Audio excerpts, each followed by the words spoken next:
Well, welcome everybody, and welcome to this discussion on the struggle for the truth in the world's biggest autocracy.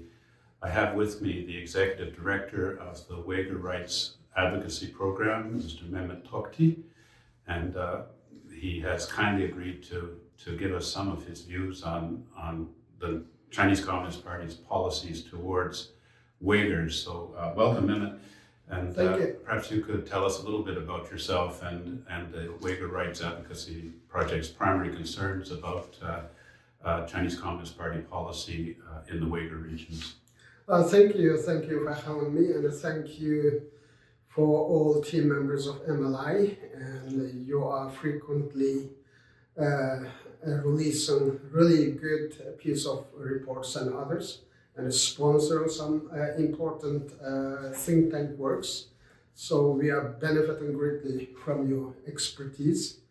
And for myself, and my name is Mehmet Tohti. I'm the Executive Director of Uyghur Rights Advocacy Project based in Ottawa.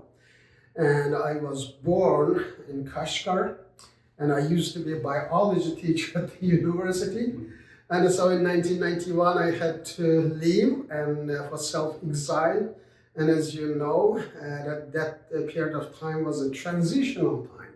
And the Cold War ended, Berlin Wall fell, and some Soviet blocs in East Europe and others embraced democracy. And so basically, Soviet Union collapsed. And right next to our border, the number of independent countries emerged, and that was a signal to China. And so what China did at that time, and tightened up the screw and launched the crackdown again. And at that time, it was impossible for me to live in my own land. So I decided to leave, and it is now 32 years. I live an exiled life, and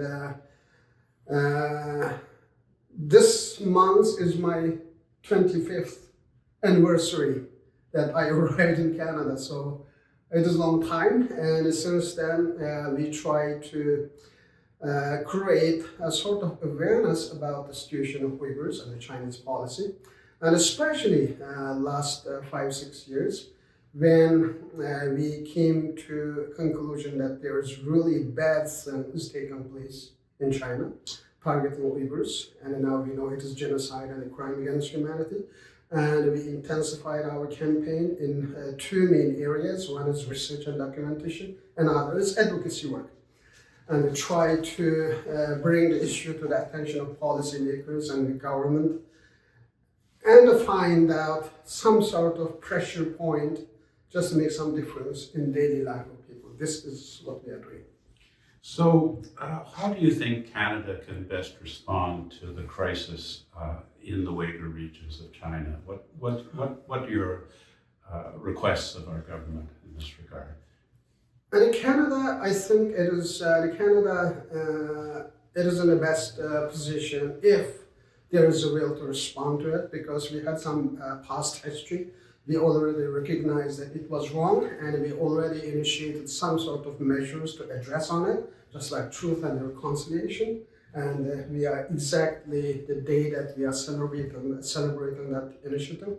And so the Chinese government is actually, according to recent UN report, just separating children from their parents and the communities, and forcing them to grow up in Chinese way of life. And it was called by UN Human Rights Office as a forced assimilation.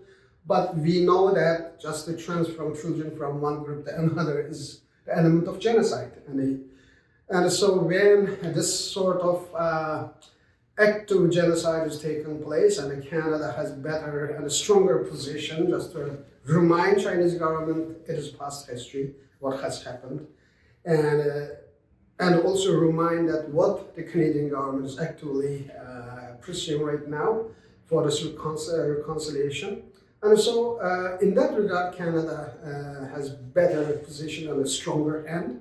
Of course, and Canada is also as a middle power, as we have some influence with our allies, and we can mobilize them. And we did a number of things. For example, early 2018, we mobilized more than 25 countries' ambassadors just to write the letter. And then we mobilized at UN level a number of other countries just to open up this debate. And our ambassador, Bob Ray, also raised the Uyghur genocide matter a couple of times at the UN General Assembly. And so Canada has a better position to do that, but we have to see that political will in our government to do so.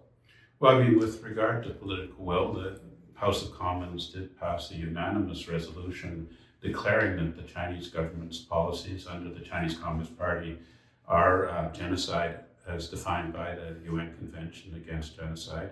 And we also have very strong evidence that the Chinese government is engaged in using Uyghurs for forced labor or slave labor, producing products that end up in Canadian supermarkets, in Canadian hardwares, the solar paneling, and of course in clothing stores with the cotton. So we've got tomatoes, we've got solar panels, we've got cotton, we've got many other products. Car parts and even joy fruit. Do you feel that our government is doing enough, considering that our government's decided that the genocide is in fact going on, and that there's violation of international law with regard to the forced labor, including violations of our commitment to the United States with the trade agreement? Can we be calling our government to take more action in these matters? Not because there's a political desire to do the right thing, but because we have obligations under international law to pursue these things in very objective ways. Yeah. But international law does not require the countries to acknowledge the genocide in order to take action. The Rome Statute clearly states that as soon as the party states is aware that there is a genocide has taken place, or as soon as the party states is aware that there is a serious risk for genocide to take place, that is the point that duty to act is triggered. And so there is no way for the government of Canada that, I'm not aware that genocide is taking place, because whole parliament voted and acknowledged. And for that reason, Canada has the legally binding international obligation to act. And Canada acted so far? No. And Canada failed to act or uphold its legally binding international obligation. When it comes to the crime of genocide or crime against humanity, as a party state, Canada has three obligations. One is prevent the genocide, and secondly, punish those responsible to the crime of genocide, and the third, responsibility to protect those victims of genocide. And so, in this regard, Canada failed to act, and Canada failed to act to work with its allies to take measures to prevent that genocide from happening. And secondly, Canada did not actively work with the allies to identify all individuals who are responsible for this genocide and punish them. And so, and when it comes to the forced labor, and we have not yet seized any single shipments imported by companies, and we know that made by the use of Uyghur forced labor. Compared to the United States. Compared to the United States. And the United States has passed the specific legislation called Uyghur Forced Labor Prevention Act. It is more than 1 year, now it is law. And it seized more than 3,000 shipments with the worth of more than almost $1.5 billion worth of goods. And for Canada, and not only the apparels and the clothes and all others textile-related products, at the same time dry fruits and car parts and solar panel-related products. and so many others are coming into our border because we have open door policy. And despite there is overwhelming evidence, and despite there are reports about companies and the specific products made by the use of Uyghur forced labor, and Canada, especially the CBSA, did not take any action. Not a meaningful one, any action. They kept our doors open. And the government of Canada passed the budget 23, and in that budget,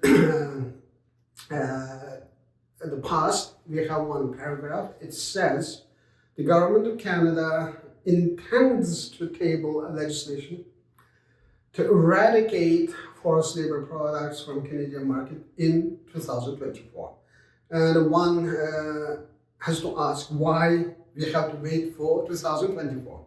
And if we know it, and if we know that it is our obligation, at least as part of the CUSMA treaty agreement, why we don't stop it right now? Why we have to wait for next year? That's the question we have to ask. And there's no excuse for the government of Canada, because if they do not have information, there is our partner, United States, is ready to share that information. And if we do not have enough resources, it is a legally mandated obligation, and it is the part of our domestic law. It is part of our international treaties or trilateral agreement. There is no way for Canada to say that I don't have resources and I don't have any tools to stop it. We have it. Just as I said earlier, it is up to the political will. There is no will, and so there is no action. And in this regard, we have to urge or remind our government that they have a job to do, because it is their obligation to do that job. I quite agree with you. You know, it's been, I think we're in our 25th year of knowing each other. Yeah. When I was still working in the government of Canada, and you were freshly You are the arrived first in diplomat I Canada. met. So that's been a long time. Yeah. Where do you see the future of this going? I mean, you and I are getting on in years, and I'd like to see some positive news while I'm still around to appreciate it. I'm thinking about this issue a lot, because I am a proudly Canadian, and my generation, my children grown up here and will live in this country.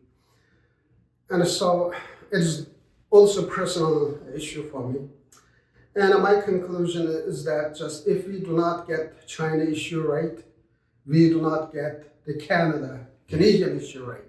In order to get the China issue right, and we have to get the Uyghur issue right, and Tibetan issue right, and Hong Kong issue right. These are the parameters, and these are the real issues that expose the Chinese real political intention, or Chinese political the goal where, or direction where China is heading to. And for that reason, just ongoing active genocide, Uyghur genocide, gives us a clue. And a crackdown in Tibet, and also Chinese recent campaign in Hong Kong, just abolishing the 50 years the unchanged status quo, and everything that tells us something. China is not reliable. We cannot take Chinese words. We cannot trust the things that we talked about China. So they have double tongue, and we have to take care of our business, and we have to be just align ourselves with our values, with our the allies, and we have to have a certain strategy on China, because China has a strategy to Canada. And it is unfortunate that still we are unable to name it. And we are trying to pretend just to know the China issue without naming it, just Indo-Pacific, this and that. There is a China issue. We have to call it as a China issue. And when we acknowledge that, and then we can develop a strategy and a benchmark and the steps and the measures. This is important for our national security, and this is important for the safety and security of all Canadian citizens and our granted freedom as well. And for that reason, I really wish the government of Canada and its stakeholders just look at this issue seriously, as did our NATO allies and the members. Well, thank you very much for all of this, and this has been really very enlightening, and I hope that there are people in the Government of Canada who will take what you say to heart. Thank you. You're again. welcome.